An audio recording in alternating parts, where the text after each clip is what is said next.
Whoa, I guess Marcus with Paige again. Whoa! KOF 2001, 2002, and 2003? Come on, I mean, I'm supposed to review those games by myself? Oh, what is this? Oh, damn. You know what? KOF 2001 sucks. Yeah, you can do the episode by yourself. Lots of luck with King of Fighters 2001, bro. You know what? You should have Rocky review it with you. Yeah, Rocky can do it. I would love to review the King of Fighters games with you. Not too long ago I bought the King of Fighters 2003 and don't forget me, Angel, snooping as usual. Oh man, Angel's back! What the hell? What are you doing here in Finland? I love the food. I don't want to deal with Angel all by myself. Where's Sweet Pea? Where's Pikachu? Well, oh well, she can't be too bad. Now let's start talking about the games. Okay, anyways, I'm Johnny Rodriguez, and today we're going to talk about... Today, we're going to talk about the King of Fighters 2001, 2002, and 2003. Oh, man, I think she never left. Round one, fight! The King of Fighters 2001 concludes the NES story with several game changes. Most of these changes were because SNK went bankrupt, and a new company, Eolith, bought the rights of the game. So now King of Fighters was done their way. The other strikers from the last game are gone, and you have a new way to set up your teams. In this game, you can choose to have a team of 3 fighters with 1 striker, 2 fighters with 2 strikers, 1 fighter with 3 strikers, or a team of 4 fighters. You have to choose carefully. The more fighters you choose, the weaker they are. For example, in a team of 4 fighters, you have the advance of the bigger team, but the fighters are weak and take heavy damage.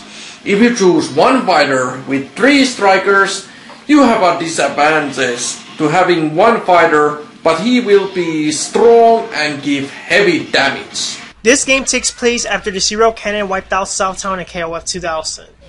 A new KOF is being held, and this time it's organized by Nest. This brings the attention of K Maxima as well as the Ikari Warriors as they enter the tournament to check it out. The new characters in this game are mostly the Nest team. Foxy is no longer a cameo and is a playable character. Kuda Diamond returns as a regular playing character. Then we have Anhin. Yep, that's me. No, it's not you. We also have K49 who looks and sounds like Tetsuo from the classic anime movie Akira.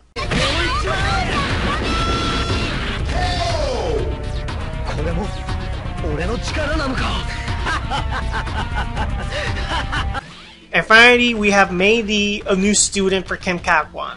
The game gives you stocks to build up to do the death moves. One stock lets you use a death move, perform a super cancel, or call your striker. You need 2 stocks saved up to be able to do the max power desperation moves that usually require 2 buttons to do. You also have this wire whip technique used by some fighters that bounces your opponent off the side of the screen, letting you land a free hit. Round one, fight! As you make your way through the game, you find out that Zero you fought in KOF 2000 was a clone. Cause come on, you know Burt Reynolds was not with Nest. Now you face the real Zero that fights with the help of 3 strikers. Since Zero has no stocks at all, he's free to use his strikers and do his death moves whenever the hell he wants. And since he is one guy with 3 strikers, he takes little damage and deals heavy damage. Round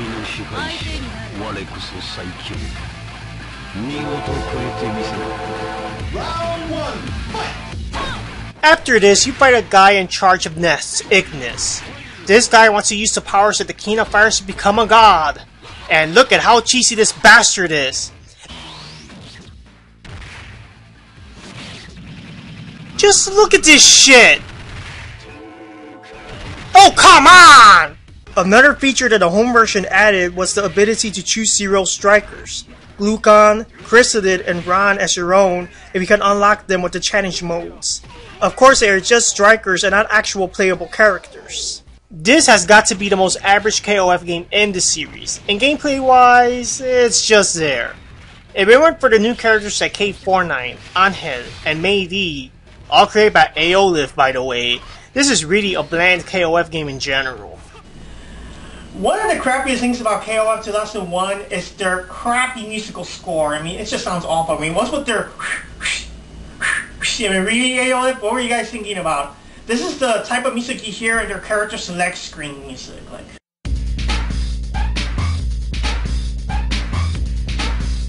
And this is from one of their stages.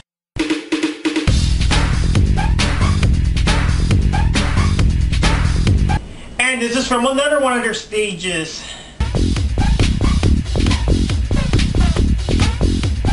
I mean, really, notice the pattern, guys? I mean, it's the same in all of those little levels. I mean, that's crappy, it's stupid, it's a big waste of time. I don't know what the fuck Aolif's thinking about it. It's not cool, Aolif. It is really not cool. It makes KOF look like a piece of crap. Sorry, but it's so crappy. I mean, jeez. Mark, you're not dancing to that crap. No, you're not dancing to that. No. No. No! Yeah, not only is the music and art bad, why did they have to change the opening cinema for this weird crap? This is the real arcade opening we are seeing here. I don't understand why the home version changed it when it's supposed to be like the arcade. And why make you go through challenges to unlock the normal arcade stages? That's stupid.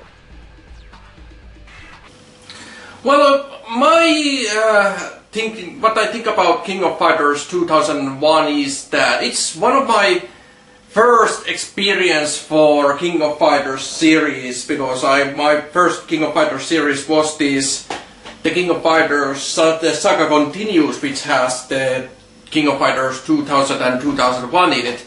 So this was one of my first experience of King of Fighters series, so I kind of have a feelings toward it, because it was my very first King of Fighters ever.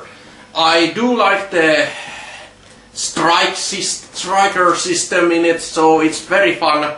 I really like that.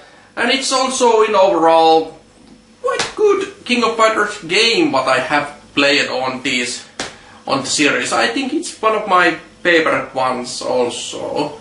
And it also has the kick-ass opening.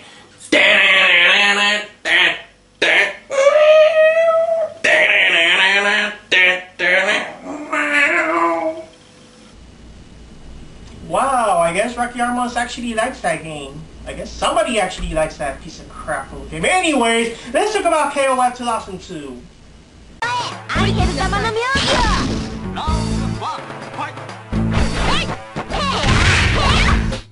The King of Fighters 2002 is another dream match, so you have people from the Orochi saga and from the Nest saga together, even if some of them are supposed to be dead.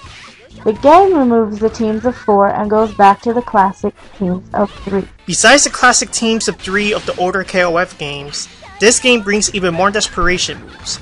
You can do the classic desperation moves with one stock, but to do the max desperation moves, you need one stock to activate your max states and another stock to do the move. To do the new max 2 desperation moves, you need to activate the max state and use 2 stocks, and have your health down to 1/3 of your life bar. This is a little harder to notice this time, since in this game, your life bar doesn't flash red like the past games. The max 2 moves are awesome and extremely damaging, and some are just weird like Orochi Shermie's for example. This move is random and the lightning might take you out along with the enemy if you get hit. Wait. Let me just cut in to say it's great to have Shermie back in the game. I mean, man, I just love looking at that big round ass of hers in that tight mini skirt and oh, hi Paige. No, stop What? it, stop it, stop What? it, no. What's your full name? Say your full name. Say your full name. Rodriguez. Say it. Mark and Paige Rodriguez. And that's his full name. I hate you. You love me. Aside from the EX versions of certain characters, and of the Orochi versions of Shermie and her team, you also get some more characters not in the arcade. For some reason, Keen and Shengo were not in the arcade version of KOF 2002, but the PS2 brings them back. The home version also adds Geese Howard, Gonens, and Orochi Iori, all three of them acting like they do in SNK vs Capcom Chaos.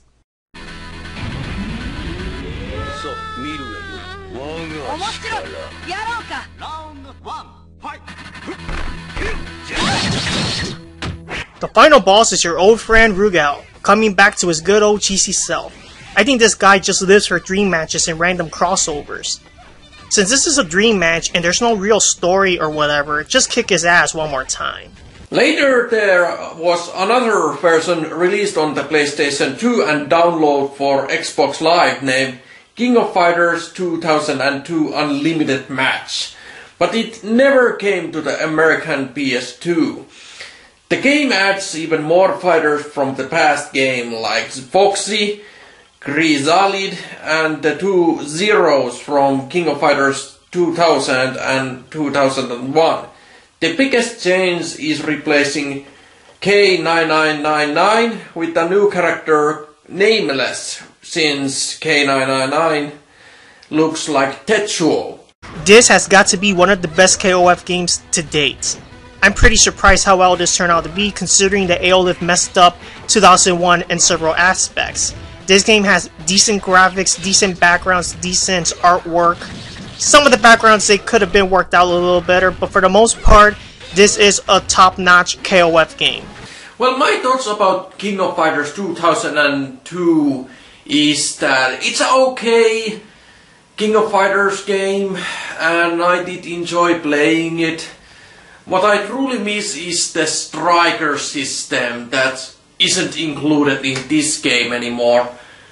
I truly liked that one in the previous King of Fighters, so it's really bad that they took it away. But overall, I did enjoy this one also.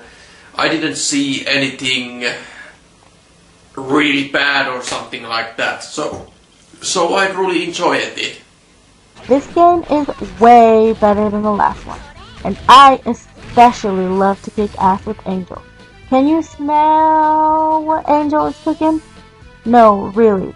Her opening quote is basically the Japanese version of that saying, and one of her moves is basically the people's elbow.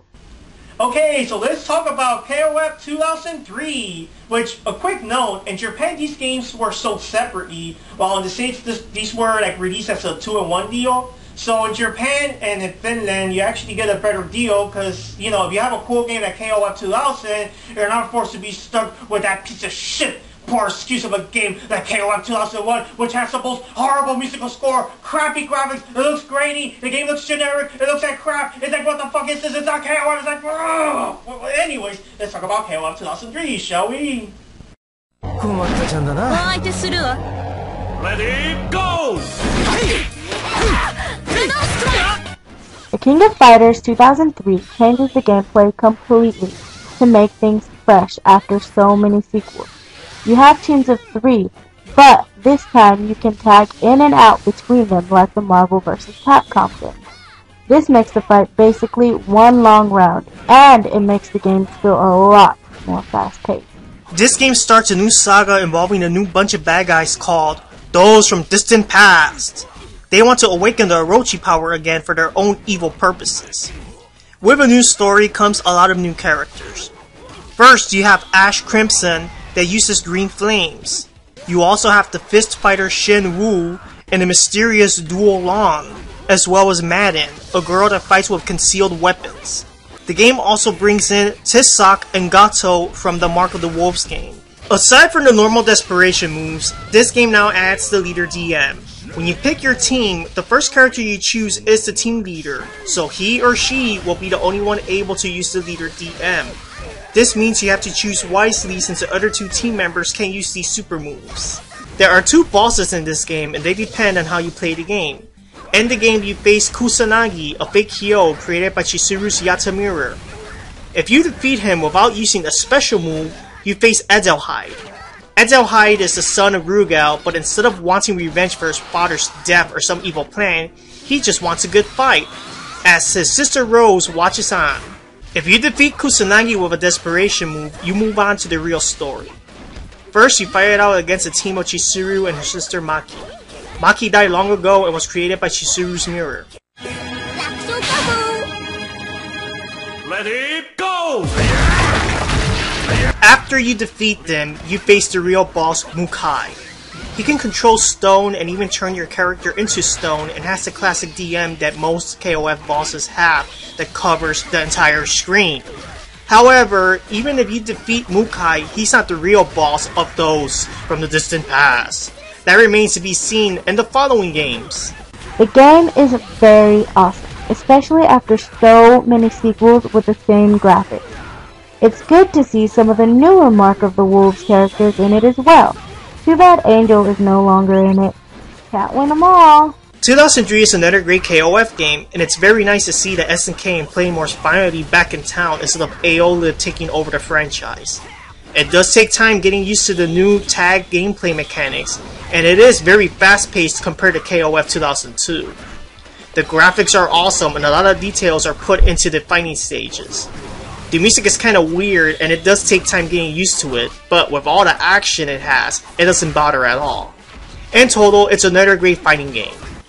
Well, my thoughts about King of Fighters 2003 is that it's an okay game. I did enjoy it, like I enjoy most of the King of Fighter games, but I didn't see anything special in it. I think well, there's no striker system, which is sad, or something similar, and the 3 versus 3 fights where they kind of put the ability to change your fighter during the match, it's not really tactical or something amazing to be proud of, because I don't see any tactical element in that one, and also because the characters doesn't seem to heal during when they are out of arena. There's no like real reason to change your character during the fight. Kind of like if there's a character close to defeat, then you change it to a little bit heal and then change it back when it's okay or good time to use it again. There's no that kind of element like in Marvel vs. Capcom.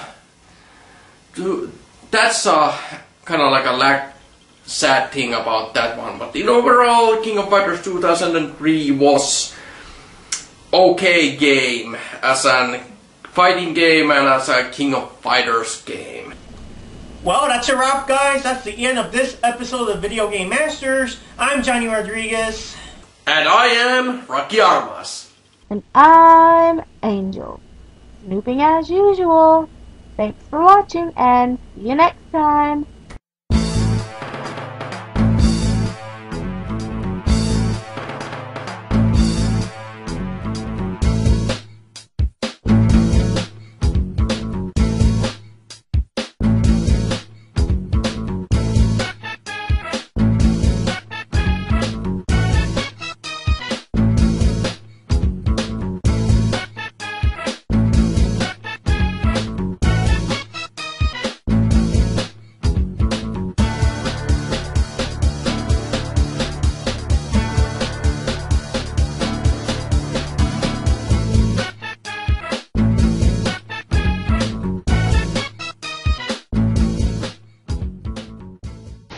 Well, now the episodes are done. Sorry I wasn't in this one in particular, but now that we got all the King of Fighters stuff out of the way, stay tuned next time for King of Fighters 13.